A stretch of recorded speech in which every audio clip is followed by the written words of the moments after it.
যখন অগ্নি প্রথম জিতুকে দেখেছিল, মানে আগে দেখেছিল যখন আমাদের একসাথে কাজ করা অনেকদিন আগের থেকেই কথা ছিল, কিন্তু সেটা হয়ে ওঠেনি বিভিন্ন কারণে। কিন্তু যখন আমরা অগ্নি দেখে, যখন ও সত্যজিৎ রায় চরিত্রে অভিনয় করে এবং সেইটা ও দেখে, দেখার পর থেকেই বলে আমার এই ছেলেটার জন্য কিছু লিখতে হবে, আমায় একে নিয়ে কাজ করতে হবে, এটা ভীষণ ভালো, কি করা যায় কি করা যায়।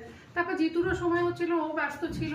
তারপর একদিন ও আমাদের বাড়িতে এলো এবং বললো এই দিনই শেষ, আর কোনোদিনও আসবো না। সেটা কেন জিতু বলবে, আমাদের বাড়িতে আর কোনোদিনও যাবে না বলেছে। তো সেই দিনকে ওকে আমরা প্রায় গান পয়েন্টে রাজি করে দিচ্ছি। কিভাবে কেন যাবে না বলেছে, মানে এত ভালো স্ক্রিপ্ট, এর থেকে বেটার স্ক্রিপ্ট এখন আমি পাইনি।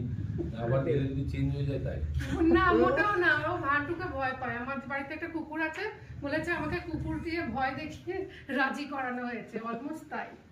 এই যে গান পয়েন্টে সত্যিই রাজি করা না, এরকমটা নয়। আমি একটু ভয় পাই, মানে হ্যাঁ ভয় পাই, মানে চোরের চরিত্র করতে গেলে খুব ভয় পাবোই। আমি তখন থেকেই চরিত্রের মধ্যে ঢোকার চেষ্টা করেছি। তাই এই একটু আগে বলছিলেন মন চুরি চোর, মানে মানুষের মন চুরি করা তোমার কাজ। মানুষ মন দেয় তাই চুরি করি। কি উপালিতি করো।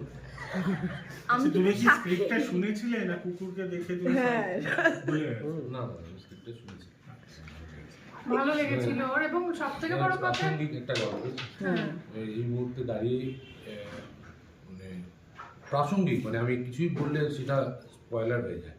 মানে একটা অংশ যদি বলি, সেটা ডিরেক্টর রয়েছে, তিনি বলবেন, আস্তে আস্তে উন্মোচন করবেন, কিন্তু আমার বললে আমি বলে ফেলবো। আমি গল্প করতে ভালোবাসি মানুষের সাথে, বলে ফেলবো। মানে আমার এখানে স্ক্রিপ্টে রড থাকাই ভালো। এটা কি এক রাতেরই গল্প? একটি রাত্রিরে একটি চুরি হয় এবং সেইটা নিয়েই একটা ঘটনা, এবং এখানে একটু কিছু বলা মানে পুরো ছবিটাই বলে দেওয়া। তাই জন্য একটা রাত্রিরে কত কিছু ঘটতে পারে, কত কিছু মানুষের সাথে ঘটে, এই মুহূর্তে যে সমাজে আমরা দাঁড়িয়ে আছি সেখানে এটা কতটা প্রাসঙ্গিক সেইটা নিয়ে গল্পটা।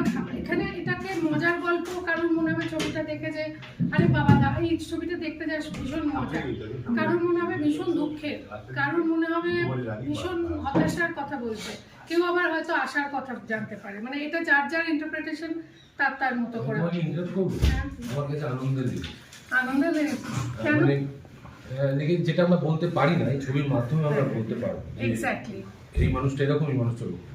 তুমি বলো। না, এই মুহূর্তে বেশি কিছু বলার দরকার নেই। মানে বলার জায়গা দাঁড়িয়ে নেই। শুরু হোক, তারপরে আস্তে আস্তে আমরা এটা ডিসক্লোজ করব। জিতুদাকে দেখে মনে হয়েছিল যে একে নিয়ে একটা গল্প লেখা উচিত। আজ লুক সেট যখন আমার হচ্ছিল সত্যি তখন বলছি যে ওর যখন বাড়িতে এসেছিল, যেরকম ওকে লাগছিল, আমার